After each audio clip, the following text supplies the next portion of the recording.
తగిన కూలి రాక ఈరోజు ఆకలి చావులకి ఆత్మహత్యలకి చేనేత కార్మికులు బలవుతా ఉన్నారు అంటే దానికి ప్రభుత్వమే కారణం తప్ప చేనేత కార్మికులు కారణం కాదు అని ఈ సందర్భంగా తెలియజేస్తా ఉన్నాం. చేనేత కార్మికులు చేసిన పనిని లేకుండా చేసింది ఎవరు అంటే ఈ ప్రభుత్వం కాదా అని అడుగుతా ఉన్నాం. కనీస వేతనాల చట్టాన్ని అమలు చేయాల్సినటువంటి బాధ్యత ప్రభుత్వానికి ఉంది. మరి ఎందుకు కనీస వేతనాల చట్టాన్ని అమలు చేయట్లేదని అడుగుతా ఉన్నాం. ఈ రాష్ట్రంలో చేనేత కార్మికులు ఆకలి చావులకి ఆత్మహత్యలకి బలవుతా ఉంటే ఒక్క చేనేత కార్మికుల్ని ఆకలి చావులకి ఆత్మహత్యలకి బలి కాకుండా చూసేందుకు ప్రభుత్వం ఒక్క చర్యగా తీసుకుంది అంటే ఒక్క చర్య కూడా ప్రభుత్వం తీసుకోలే. అంటే చేనేత కార్మికులు ప్రభుత్వాలు చెబుతున్నటువంటి మాటలు కళ్ళబొల్లి మాటలు ఆశలు చూపుతున్నారు తప్ప చేనేత కార్మికులు ఆదుకోవాలనే చిత్తశుద్ధి ఈ ప్రభుత్వానికి లేదని స్పష్టం. ఇటీవలి కాలంలో దట్టుపల్లి ప్రాంతంలో నాగరాజు కార్మికుడు చనిపోయారు ఆత్మహత్య చేసుకొని. కోల్సాగర్ ప్రాంతంలో ఇద్దరు భార్యాభర్తలు చేనేత కార్మికులు ఆత్మహత్య చేసుకున్నటువంటి పరిస్థితి. ఎందుకు చేనేత కార్మికులు ఆకర్షాలని ఆత్మహత్యని ఆపడానికి ప్రభుత్వం ఎందుకు చర్యలు తీసుకోవట్లేదని అడుగుతా ఉన్నాం. ఏ చేనేత కార్మికులు ఓట్లపై కనబడతారా? చేనేత కార్మికుల జీవితాన్ని బాగుపడాల్సినటువంటి బాధ్యత ప్రభుత్వానికి లేదా అని అడుగుతా ఉన్నాం. కానీ ప్రభుత్వం నిమ్మకు నీరెత్తినట్టుగా వ్యవహరిస్తూ ఉంది. చేనేత కార్మికులకి ఆశలు చూపుతా ఉంది.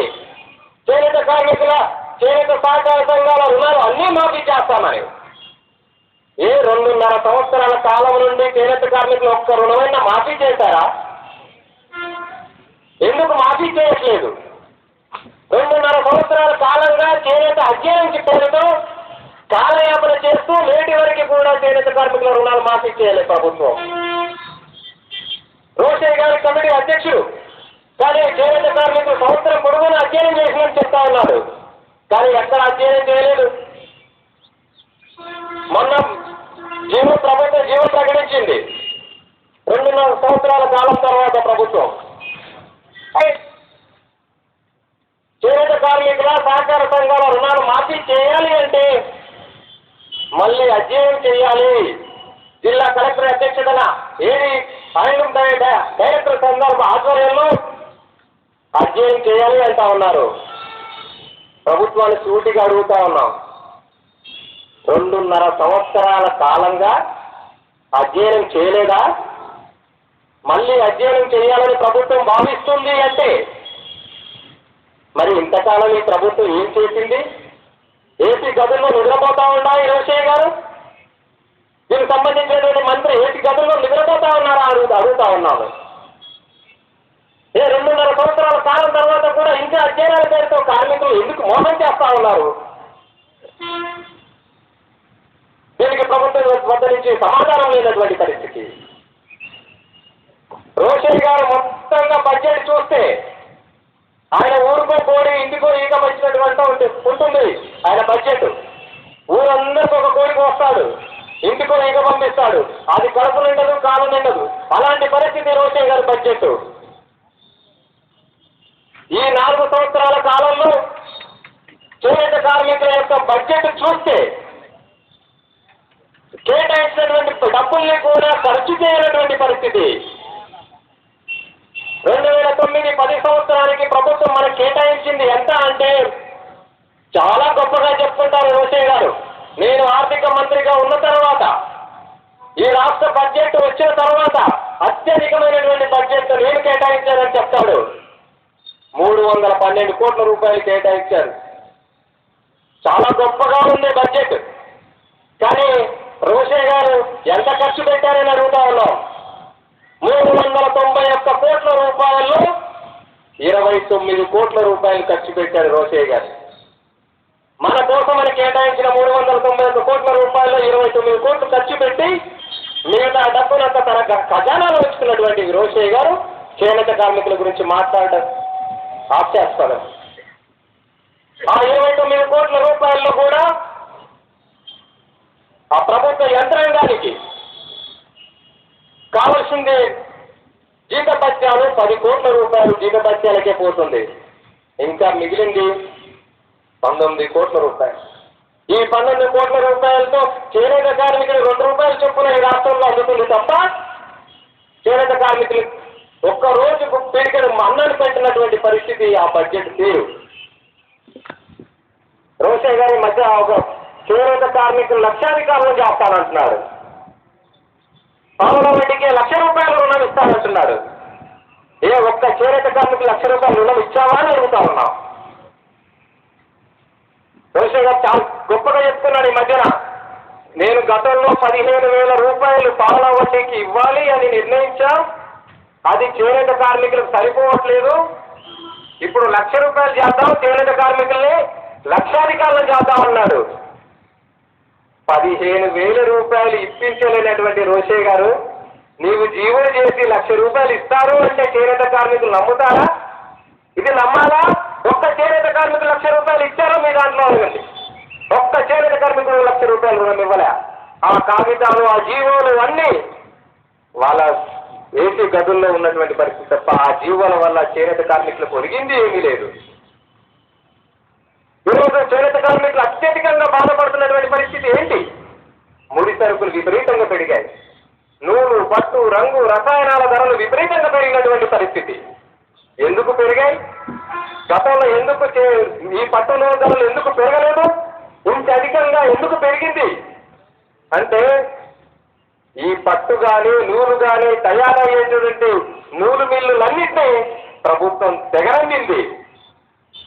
కొంతమంది పెట్టుబడిదారుల చేతుల్లోకి ఆ నూలు మిల్లులన్నింటినీ అమ్మితే ఆ ప్రైవేటు వ్యక్తులు ఎంత నిర్ణయిస్తే అంత మేరకి మార్కెట్లోకి వస్తున్నాయి.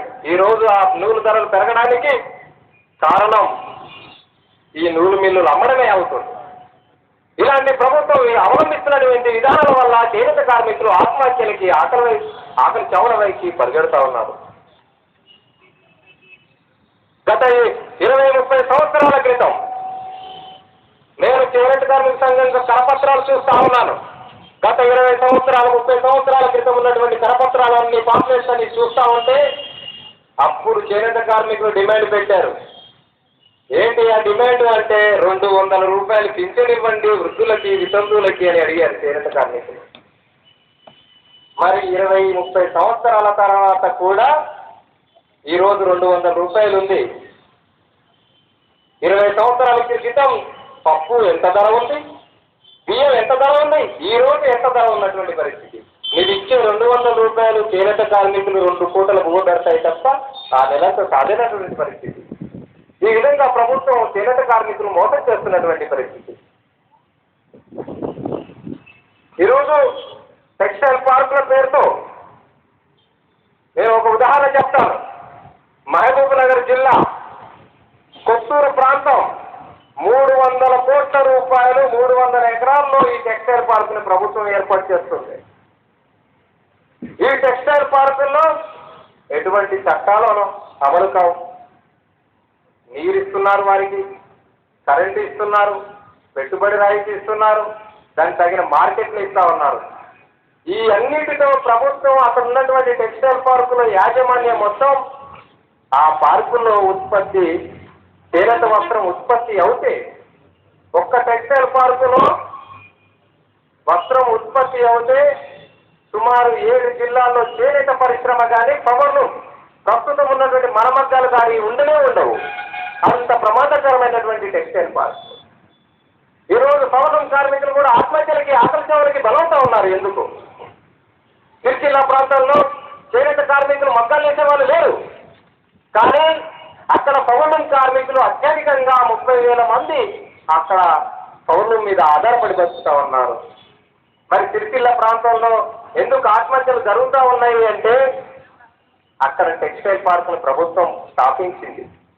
ఆ టెక్స్టైల్ పార్క్ వల్ల అక్కడ ఉన్నటువంటి మామూలు మరమ్మతు కార్మికులు మొత్తం ఉపాధి లేక వలసలు పోతూ ఆకలి చావులకి, ఆత్మహత్యలకి బలవుతూ తమ కుటుంబాన్ని, తమ పిల్లల్ని అనాథలు చేసిపోతా ఉన్నారు. ఈరోజు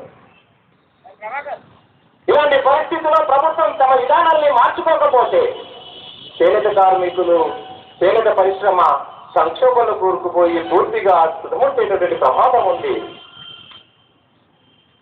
రోషే గారు చాలా గొప్పగా చెప్తుంటాడు. సిరిసిల్ల జిల్లా ప్రాంతంలో, చీరాల ప్రాంతంలో చేనేత కార్మికుల యొక్క ఓట్లతోటి గెలిచినటువంటి వ్యక్తి, ఒక ఆర్థిక మంత్రి, తన ఖజానా దగ్గర తన దగ్గర ఉన్నటువంటి మంత్రి, ఆర్థిక మంత్రి ఉన్నాడు. ఒక నిర్ణయం చేస్తే చేనేత కార్మికుల యొక్క బాధలన్నీ తీరేటటువంటి స్థానంలో, ముఖ్యమంత్రి స్థానంలో ఉన్నటువంటి ముఖ్యమంత్రి రోషయ్య గారు చీరాల ప్రాంతంలో నిన్ను ప్రజాప్రతినిధిగా అసెంబ్లీకి పంపితే చేనేత కార్మికుల యొక్క జీవితాల్ని బాగుపరచాలి, వాళ్ళ పిల్లల్ని చదివించాలి, వాళ్ళ అభివృద్ధి చేయాలనే ఒక్క ఆలోచనైనా, వారి యొక్క క్షేమం కోరైనా రోషయ్య గారికి రాలేదు అంటే, రోషయ్య గారు ఓట్ల కోసం తప్ప చేనేత కార్మికుల యొక్క జీవితాన్ని మార్చడానికి లేదు అనేది రోషయ్య గారి స్పష్టం. ఈ విధంగా రోషయ్య గారు, ఈ ముఖ్యమంత్రి చేనేత కార్మికుల ఉపాధిని దెబ్బతీసి, చేనేత కార్మిక కనీస వేతన చట్టం అమలు కాకుండా ఈ ముడి సరుకుల్ని వారి చేనేత కార్మికులు అందకుండా చేసి, ఈ వృత్తి నుంచి బయటకి పంపించేసి, ఈ వృత్తిలో ఉన్నటువంటి కళా నైపుణ్యం, చేనేత కళా నైపుణ్యం సామాన్యమైనటువంటిది కాదు. అగ్గిపెట్టెలో చీరలు పెట్టారు మన చేనేత కార్మికులు. ఈ చేనేత కార్మికులు సామాన్యమైనటువంటి వ్యక్తులు కాదు. ఈ రోజు ఈ దయనీయ స్థితికి చేరుంచిందే దానికి ప్రభుత్వమే కారణం.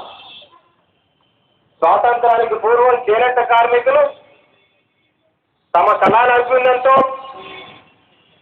వస్త్రాన్ని తయారు చేస్తే బ్రిటిష్ వాళ్ళు ఓర్వలేదు మన చేనేత కళా నైపుణ్యాన్ని. చేనేత కార్మికుల యొక్క చేతులను నరికినటువంటి పరిస్థితి బ్రిటిష్ వాళ్ళు. ఆ రోజు గాంధీ గారు పిలుపునిచ్చారు, విదేశీ వస్త్రాలను బహిష్కరించండి, మిల్లు వస్త్రాలను బహిష్కరించండి, చేనేత వృత్తిని కాపాడండి అని పిలుపునిచ్చారు. ఆ రోజే రాట్నాన్ని జాతీయ జెండాలో పెట్టారు గాంధీ గారు. గాంధీ మాటలు చెబుతున్నటువంటి కాంగ్రెస్ పార్టీ నాయకులు ఆ గాంధీ మాటల్ని తుంగలో తొక్కి చేనేత మగ్గాన్ని నడుములకు కొట్టేటువంటి విధానాల్ని ప్రభుత్వం అవలంబిస్తున్నటువంటి పరిస్థితి. ఇంత గొప్ప చేనేత కార్మికుల యొక్క జీవితాలను ఈ విధంగా తయారు చేయడానికి ప్రభుత్వమే పూర్తి బాధ్యత వహించాలి. ఈ రోజు రాష్ట్రంలో జరిగినటువంటి ఆత్మహత్యలు కానీ, ఆకలి చావులు కానీ, భవిష్యత్తులో జరిగేటటువంటి ఆత్మహత్యలకి, ఆకలి చావులకి ప్రభుత్వమే బాధ్యత వహించాలి. ఇది చేనేత కార్మికులు ఆకాలే చావులు కాదు, ఆత్మహత్యలు కావు, ప్రభుత్వం చేస్తున్నటువంటి హత్యలే. చేనేత కార్మికులు ఆదుకోవాల్సినటువంటి అవసరం ఉంది. చేనేత కార్మికులకి చేనేత ఉపాధి హామీ పథకాన్ని ప్రవేశపెట్టి చేనేత కార్మికులకి 365 రోజులు పని కల్పించే విధంగా పెరుగుతున్నటువంటి నిత్యావసర సరుకుల ధరలకు అనుగుణంగా కనీస వేతనాల చట్టాన్ని అమలు చేయాల్సినటువంటి బాధ్యత ప్రభుత్వానిపైన ఉంది. ఆ చేనేత ఉపాధి హామీ పథకాన్ని ప్రవేశపెట్టాలని ఈ సందర్భంగా డిమాండ్ చేస్తా ఉన్నాం. 200 రూపాయల నుంచి 500 రూపాయలకు వృద్ధాప్య పెన్షన్ని అమలు చేయాలని కోరుతా ఉన్నాం. ప్రభుత్వం ప్రకటించినటువంటి ₹1,00,000 రుణం ఏ బ్యాంకు వాడు, చేనేత కార్మికుడు డైరెక్ట్గా వెళ్ళి బ్యాంకు వాడు, అయ్యా నాకు ప్రభుత్వం లోన్ ఇవ్వమని జీవో పాస్ చేసింది, మీరు లోన్ ఇవ్వండి, ₹1,00,000 పావలా వడ్డీ కంటే ఒక్క చేనేత కార్మికుడికి కూడా ₹1,00,000 బ్యాంకు వాళ్ళు ఇచ్చేటటువంటి పరిస్థితికి లేదు. ఇలాంటి పరిస్థితుల్లో ప్రభుత్వాన్ని మేము కోరుతుంది ఒకటే, మీరు జీవోలు చేసి కాగితాల మీద కలం పెడితే చేనేత కార్మికుల జీవితాలు బాగుపడవు, అవి ఆచరణకు వస్తే తప్ప చేనేత కార్మికులు జీవితాలు బాగుపడతాయి. మీరు ఇచ్చినటువంటి జీవో ప్రకారం ప్రభుత్వమే చేనేత కార్మికులకు రుణాలు ఇవ్వాలి అని బ్యాంకులకు గ్యారెంటీ ఇస్తే తప్ప చేనేత కార్మికులకి బ్యాంకులు అప్పులు ఇచ్చేటటువంటి పరిస్థితి లేదు. అందుకే మేము కోరుతా ఉన్నాం, ప్రభుత్వమే బ్యాంకులకు గ్యారెంటీ ఇచ్చి నీవు ఇచ్చినటువంటి జీవో పావలా వడ్డీకి ₹1,00,000 రుణం ఇవ్వాల్సినటువంటి బాధ్యత ప్రభుత్వం పైన ఉంది. ఆ విధమైనటువంటి చర్యలు తీసుకోవాలి. రాష్ట్రంలో జరుగుతున్నటువంటి చేనేత పరిశ్రమ సంక్షోభం, చేనేత కార్మికుల ఆకలి చావులు, వలసలు, ఉపాధి లేక ఇతర వృత్తులు ఎన్నడూ చేయనటువంటి పనిలో ఈ రోజు చేనేత కార్మికుడు కట్టపని చేస్తా ఉన్నాడు, పార పని చేస్తా ఉన్నాడు, వాచ్మెన్గా ఉంటా ఉన్నారు, తోపుడు బండ్లు పెట్టుకుంటున్నారు. ఇంత దయనీయమైనటువంటి స్థితికి చేనేత కార్మికులు చేసింది అంటే ప్రభుత్వానికి న్యాయం కాదు అని ఈ సందర్భంగా తెలియజేస్తా ఉన్నాం. ఈ రాష్ట్రంలో జరుగుతున్నటువంటి చేనేత పరిశ్రమ సంక్షోభం, చేనేత కార్మికుల సమస్యల పైన రేపు ఎల్లుండి సుదీర్ఘంగా రాష్ట్ర వ్యాప్తంగా చేనేత కార్మికులు ప్రతినిధుల్ని పిలుస్తా ఉన్నాం. రేపటి నుంచి ఈ మహాసభ ప్రారంభమవుతుంది. రాష్ట్రంలో ఉన్నటువంటి సమస్యల్ని, చేనేత సంక్షోభాన్ని ఏ విధంగా మనం రక్షించుకోవాలి, ప్రభుత్వం పైన పోరాటం చేస్తే తప్ప మన సమస్యలు పరిష్కారం కావు అనే సత్యాన్ని మనం గ్రహించి రేపు ఎల్లుండి సుదీర్ఘంగా చేనేత కార్మికుల సమస్యలపైన చర్చించి చేనేత కార్మికుల భవిష్యత్ కార్యాచరణ ఈ మహాసభ తీసుకోబోతా ఉంది. చేనేత కార్మికుల యొక్క జీవితాల్లో వెలుగు నింపడమే ఈ మహాసభల ప్రధాన ఉద్దేశం. ప్రభుత్వాన్ని మెడలు ఉంచైనా చేనేత కార్మికుల సమస్యల పరిష్కారం కోసం ఆంధ్రప్రదేశ్ చేనేత కార్మిక సంఘం ముందుండి పోరాడుతూ ఉంది. ఇక్కడ ఉన్నటువంటి రాజకీయాలకు అతీతంగా, ఈ వేదిక మీద ఉన్నటువంటి రాజకీయాలు కానీ ఎవరు కానీ రాజకీయాలకు అతీతంగా మనం ఉద్యమించినప్పుడే మన సమస్యలు పరిష్కారం అవుతాయి. ఆ విధంగా రాజకీయాలకు అతీతంగా మన ఉద్యమాలకు సిద్ధం కావాలని ఆంధ్రప్రదేశ్ చేనేత కార్మిక సంఘం రేపు ఎల్లుండి సుదీర్ఘంగా చర్చించి ఒక స్పష్టమైనటువంటి విధానాన్ని, తీర్మానాన్ని ప్రవేశపెట్టబోతా ఉంది. రాజకీయాలకు అతీతంగా ఉద్యమాన్ని కొనసాగించి ప్రభుత్వం మెడలు వంచి చేనేత కార్మికుల యొక్క సమస్యల పరిష్కార దిశగా మనందరం ముందుకు సాగాలని, ఆ విధమైనటువంటి ప్రోత్సాహాన్ని చేనేత కార్మికులు అందరూ ముందుండి ఉద్యమాన్ని నడిపి మన సమస్యలు, మన బ్రతుకులు, మన పిల్లల బ్రతుకులు, ఈ రోజు చేనేత కార్మికులు మన కోసం కాదు, మన పిల్లల యొక్క భవిష్యత్తుల గురించి కూడా ఆలోచించి మన ఉద్యమాలను నడిపితే తప్ప మన పిల్లల యొక్క భవిష్యత్తుని తీర్చిదిద్దుకోలేము అని అందరూ గ్రహించి మన సమస్యల పరిష్కారం కోసం ఉద్యమాలకు సిద్ధం కావాలని ఈ సందర్భంగా తెలియజేస్తూ, రేపు జరగబోయేటువంటి మహాసభని విజయవంతానికి మీ అందరి కృషి, మీ అందరి సహకారం అందిస్తున్నటువంటి వారందరికీ ఆంధ్రప్రదేశ్ చేనేత కార్మిక సంఘం తరఫున, రాష్ట్ర కమిటీ తరఫున ధన్యవాదాలు తెలియజేస్తూ ఉద్యమాలకు సిద్ధం కావాలని ఈ సందర్భంగా పిలుపునిస్తూ సెలవు తీసుకుంటాను. రమేష్ గారికి